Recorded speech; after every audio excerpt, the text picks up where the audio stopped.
Hello everyone. आज के इस वीडियो में हम लोग बात करने वाले हैं एसएससी स्टेनोग्राफर 2022 के ऑफिशियल सिलेबस के बारे में, जो कि एसएससी की वेबसाइट से ली गई है और लेटेस्ट जो अवेलेबल सिलेबस है उसकी बात की जाएगी।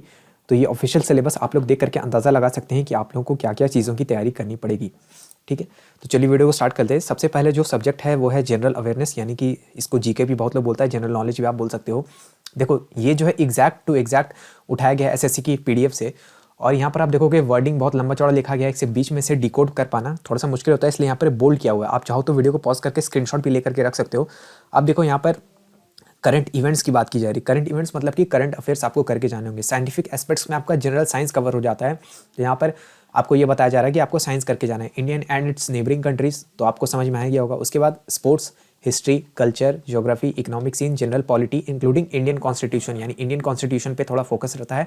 और फिर से साइंटिफिक रिसर्च से रिलेटेड जो टॉपिक्स चल रहे हैं, स्पेशली न्यूज़ में जो चल रहा है, वो सब यहाँ पर आपको कवर करना होता है। तो बेसिकली सोशल साइंस और साइंस का यहाँ पर मिक्सचर आपसे पूछा जाता है। ये इस तरह के क्वेश्चन है कि आपको कुछ ही किसी तरह का स्पेशल स्टडी नहीं करना पड़ेगा, यानी कि 12th वाली चीज़ें नहीं पूछी जाएंगी, 10th तक का ही जो भी पूछा जाएगा वो पूछा जाएगा। ये जनरल अवेयरनेस का आपका सिलेबस है। अब सिलेबस काफ़ी लंबा चौड़ा है, और अगर आप लोग एसएससी स्टेनोग्राफर का 2021-22 वाला एग्जाम के लिए अच्छे से प्रिपरेशन करना चाहते हो तो आपके पास ठीक ठाक टाइम है। और ये देखो, आप अनअकैडमी से जाकर के एक सीरियस प्रिपरेशन अगर आप करना चाहते हो तो वहाँ पे कर सकते हो।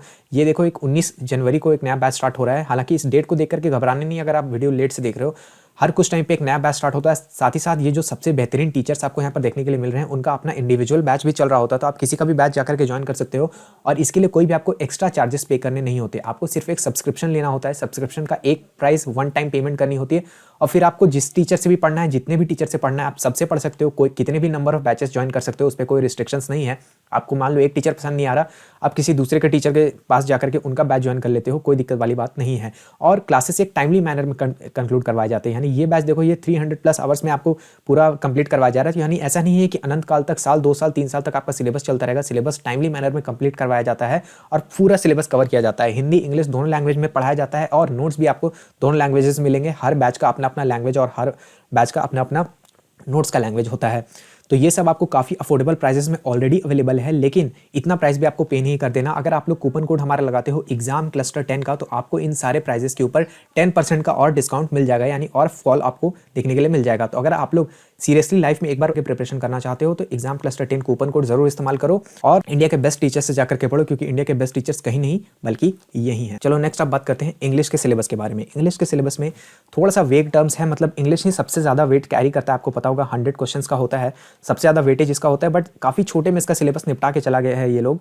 इसमें बेसिकली आपसे ये बात की जा रही है कि understanding of the English language, ये आपकी चेक की जाती है। यानी कि एक तरह से देखा जाए तो कॉम्प्रिहेंशन वगैरह की बात हो रही है। वोकैब और फिर ग्रामर इसमें अलग से डील किया गया है। फिर सेंटेंस स्ट्रक्चर, यानी कि PQRS वाले जो सवाल होते हैं वो सब यहाँ पर पूछे जाएंगे। सिनोनिम्स एंड एंटोनिम्स, ये तो आपको पता ही है। करेक्ट यूजेज और सेंटेंस इंप्रूवमेंट, ये सब चीज़ें इसके अंदर आ जाएंगी। तो थोड़ा सा वेग टर्म में दिया गया है, लेकिन फिर भी हमने इसको बोल्ड में डाल दिया है, और ये ऑफिशियल सिलेबस है, इसी सेम टू सेम लैंग्वेज में दिया गया है, वहीं से कॉपी पेस्ट किया हुआ है। कुछ भी अलग से हम लोगों ने अपने से नहीं लिखा। अपने से जो लिखा है वो ये वाली लाइन है। यानी इन शॉर्ट आपको क्या तैयारी करनी है, आपको इंग्लिश का ग्रामर तैयार करना है, आपको वोकैबुलरी तैयार करनी है जिसमें सिनोनिम एंटोनिम ये सब क्वेश्चन आ जाएंगे, और कॉम्प्रीहेंशन आपको तैयार करना है। ध्यान रखिएगा, इसमें वन वर्ड सब्स्टिट्यूशन नहीं आता है, जैसे कि एसएससी के दूसरे एग्जाम्स में आता है, यहाँ पर देखने के लिए नहीं मिलता था। वो आपको सिलेबस में भी देखने के लिए नहीं मिलेगा। हालांकि एक बात मैं आपको क्लियर कर दूं कि ऐसा नहीं है कि सिलेबस में देखने के लिए नहीं मिलेगा तो वो लोग एकदम नहीं पूछ सकते। आज तक नहीं आ रहा है वन वर्ड सब्स्टिट्यूशन, लेकिन वोकैबुलरी के नाम पर वो भी पूछा ही जा सकता है। तो आपकी मर्जी है, अगर आप लोग सिर्फ स्टेनोग्राफी की प्रिपरेशन करते हैं तब उसको छोड़ सकते हैं, दूसरे एग्जाम्स की करते हैं तो फिर उसको भी कर लीजिएगा। फाइनली जनरल इंटेलिजेंस और रीजनिंग की बात करते हैं। ये सिलेबस देखो, यहाँ पर इसका भी बड़ा सिलेबस है, लेकिन बोल्ड में डाली हुई चीज़ें हैं, तो इसको भी स्क्रीनशॉट लेकर के रख सकते हो। ये पूरी आपकी सिलेबस है, आप लोग देख करके इसको थोड़ा सा समझ सकते हो कि रीजनिंग में क्या क्या चीज़ें पूछी जा सकती है। रीजनिंग में ध्यान रखना, अरिथमेटिक कंप्यूटेशन, ये वाला जो सेक्शन है, इसके नाम पर थोड़े से मैथ्स के सवाल 1-2 आते हैं, जिसमें थोड़ा बहुत क्वेश्चन आपसे पूछे जाएंगे, मतलब परसेंटेज, सिंपल इंटरेस्ट, ये सब जो सिंपल कॉन्सेप्ट्स होते हैं, इनसे 2-3 सवाल होंगे, ज़्यादा नहीं होंगे। तो आपको अगर मैथ्स से दिक्कत है तो बहुत ज़्यादा डरने की जरूरत नहीं है। 2 से 4 सवाल ही होते हैं और काफ़ी सिंपल किस्म के सवाल होते हैं। तो अगर आप वो छोड़ भी जाओगे तो कोई दिक्कत वाली बात नहीं है, और थोड़ा बहुत अगर आपको मैथ्स अच्छा है तो फिर आप इजीली उस क्वेश्चंस को कर भी सकते हो। फाइनली बात करते हैं स्किल टेस्ट की। एक स्किल टेस्ट आपको देना होता है सारे एग्जाम्स को क्वालिफाई करने के बाद, ये भी आपको पता होगा।